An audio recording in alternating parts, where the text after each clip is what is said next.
The Indian River Farms Water Control District is comprised of a 300-mile-plus canal network and a 50,000-plus acre drainage basin.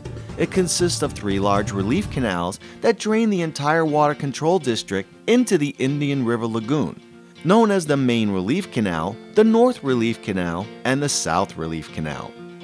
2 regional stormwater pollution removal facilities treat water in the Indian River Farms Water Control District canals, and a 3rd facility is currently in the planning and construction phase. A 4th plant removes pollution directly from the Indian River Lagoon. Hi, I'm Chris Mora, Public Works Director for Indian River County. We're here at the county's regional stormwater park called Egret Marsh, and we're here to demonstrate how this facility functions and, more importantly, how it benefits the citizens of Indian River County and the wildlife in the Indian River Lagoon.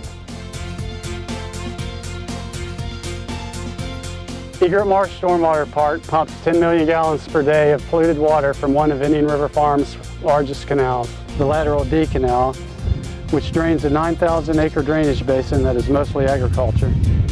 Using a treatment process that includes innovative pollution removal technology, Egret Marsh is specifically designed to remove dissolved nitrogen and phosphorus from the canal water, although some particulate-based nutrient removal also occurs via settling within the system.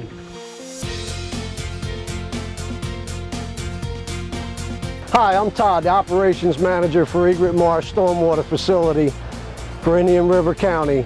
We're at the first stage of the intake for the operations of the ATS. This intake box draws the water in from the Lateral D Canal, goes to a distribution box where it bubbles up and gets siphoned into a surge box. It is then distributed through the headworks onto the ATS mat itself. Let's take a better look at how the algae actually grows. Once it leaves the distribution box and goes into the surge box, it comes out these headworks system. The headworks delivers the water to the mat onto a grid.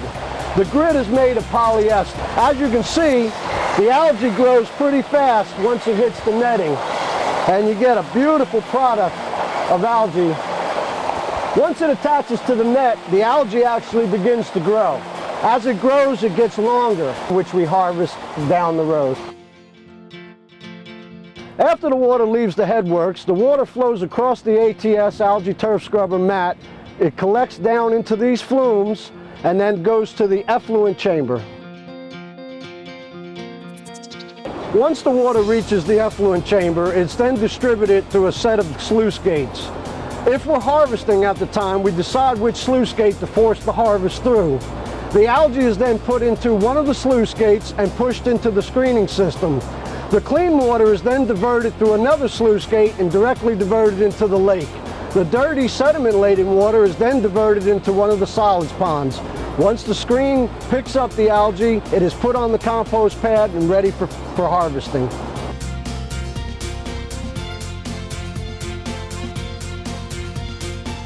Once the algae reaches the compost pad at the bottom of the screen, we then collect it and mix it to a 3-to-1 ratio of average mulch. We take that and aerate it and flip it for 60 days, once a day for the first week. We then take that compost and add it, after 60 days, we add it to our final compost pile, which you can see behind me. We wanted to show you where our discharge point is at our lake facility. After the water is treated by the algae, the water then goes through the effluent distribution area and gets distributed, the cleaner water, to the lake. As you can see from the flow behind me, this water has now been treated with the algae. It is supersaturated with oxygen, which allows for fish and wildlife growth. As it goes through the polishing pond, it'll then enter the wood stork habitat, and that'll be our final stage of the treatment.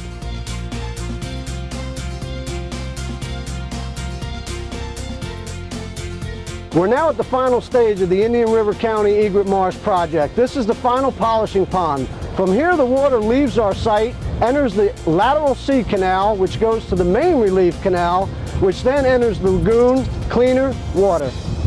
Egret Marsh Water Pollution Control Facility is a shining example of how good engineering principles combined with eco-friendly planning can accomplish many goals and deliver many rewards to our community and all of the area's inhabitants, including our many people in the forms of wildlife that live in our backyards. Not only is the Egret Marsh Treatment Facility removing harmful and visible pollutants from our water system, we are creating a habitat that helps protect an endangered species, the wood stork, while supporting a vibrant ecosystem. In an average year, Egret Marsh is projected to remove approximately 5,300 pounds of nitrogen and 1,500 pounds of phosphorus.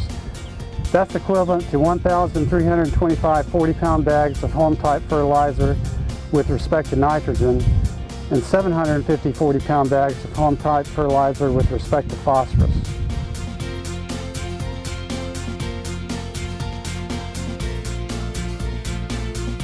There are ways that you can help us do better.